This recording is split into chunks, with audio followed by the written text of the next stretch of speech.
I have done this before. This is as much for new members as it is anything else.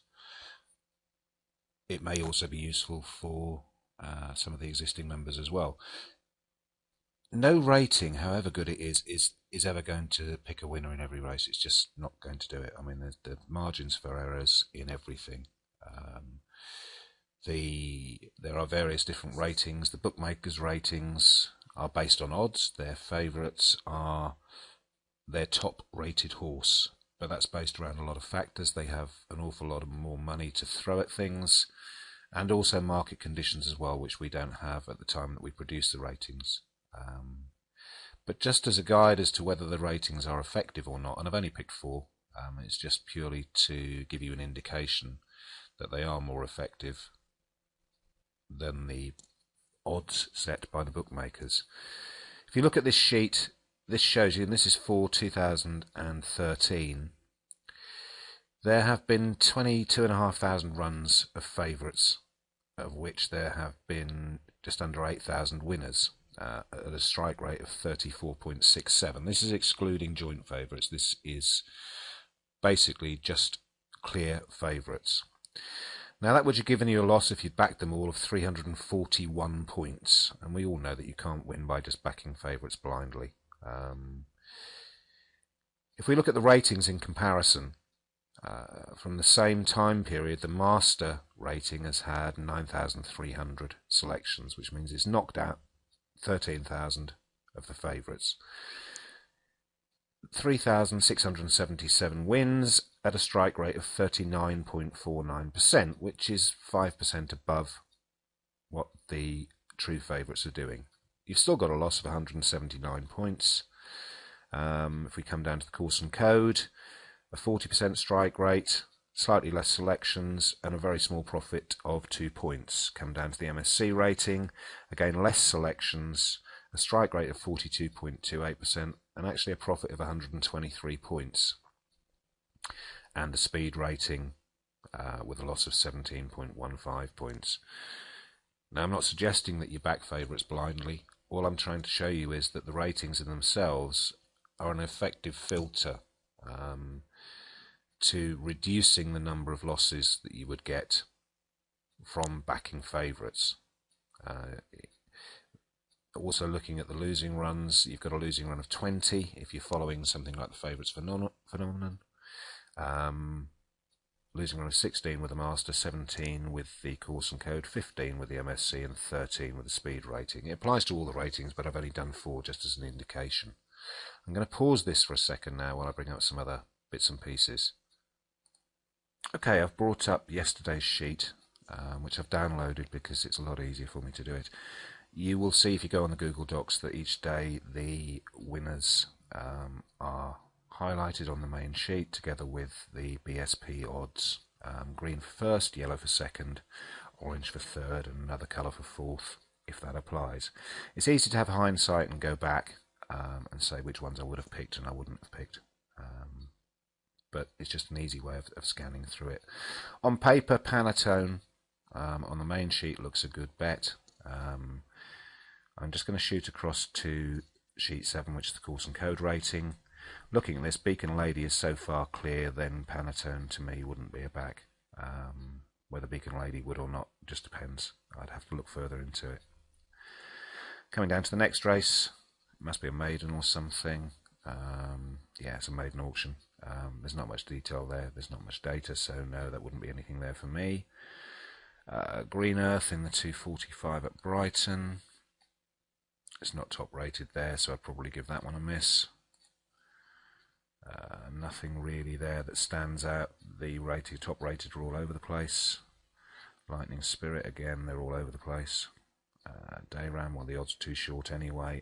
They've got an unrated horse there. That's fairly well clear. Doorback in the 345 at Brighton. Again, it's well down on the course and code, so I probably would have given that a miss as well. Nothing really clear there. Nothing massively clear. Again, they're dotted all over the place. 2 joint top rated there. Right, let's have a look at this one, the 5 o'clock at Beverley. I mean, you're looking for things that are pretty well clear to give you a short list. 5 o'clock, that's well clear. And again, it's well clear there. It's more than 10% clear on the course and code. It's more than 10% clear on the master. It's well clear on the speed and neuro and new neuro. Slightly under on CLA, but very well clear on MSc. So that could well have been a bet. I'm not saying I bet on it because at the moment I'm not actually betting. But to me that would have gone into a short list. I'm ignoring Irish. Again, they're all over the place. Bondi Beach Boy is well clear on the average. Not far behind on MSc. Well clear on these. Not far behind on speed. Let's have a look on. Again, it's more than 10% clear there, so that may well have been a selection. Again, you've got unrated in this race, and things are all over the place. Standpoint, no, it's not that far clear. Nothing there, nothing there. Certainly nothing there. Again, unrated horses. Nothing there. Sydney, Melbourne, possibly may have been a selection, came second. No, actually it wouldn't, because it is a hurdle. I don't really do summer national hunt racing, don't like it at all. Imperial Glance in the 8 o'clock at Newbury. Now this is what I want to look at, and there is a reason for this. It is well clear on all of the ratings. And again, it's very well clear in the course and code. So on paper it would be a good selection. But I just want to bring up, and this is Sporting Life, yesterday's results.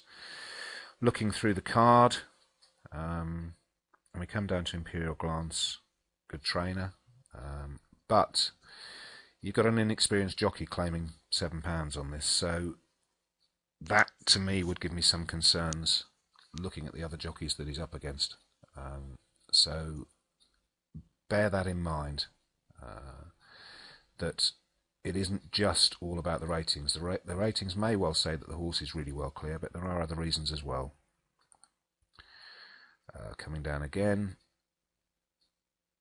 Danat Al Athir is pretty well clear. It's not quite 10% clear there. Let's have a look. Here, it's very well clear there. So that was a possible one.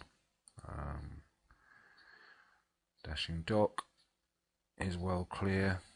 No, it's a hurdle again, so ignore that. Again, I'm ignoring Irish. So scanning through the card, I know it's easy to have hindsight and pick out winners because I've got the results sitting in front of me, but hopefully you'll see the process that I went through. And then it isn't just about the main sheet and the course and code. There's also sheet 5, which I use, and I'll scan through that and see. But don't just rely on the ratings. In particular, when you see that race, the 8 o'clock at Newbury, the horse was well clear on everything and probably had the ability, and with a different jockey it may have won, it may not have won. The odds were quite short, but with a £7 claimer on, is it something that you really want to get involved in? Now hopefully that's given you an idea. If I get time, I'll tag a bit on the end of this video going through today's card, but I'm just going to pause it for now and see.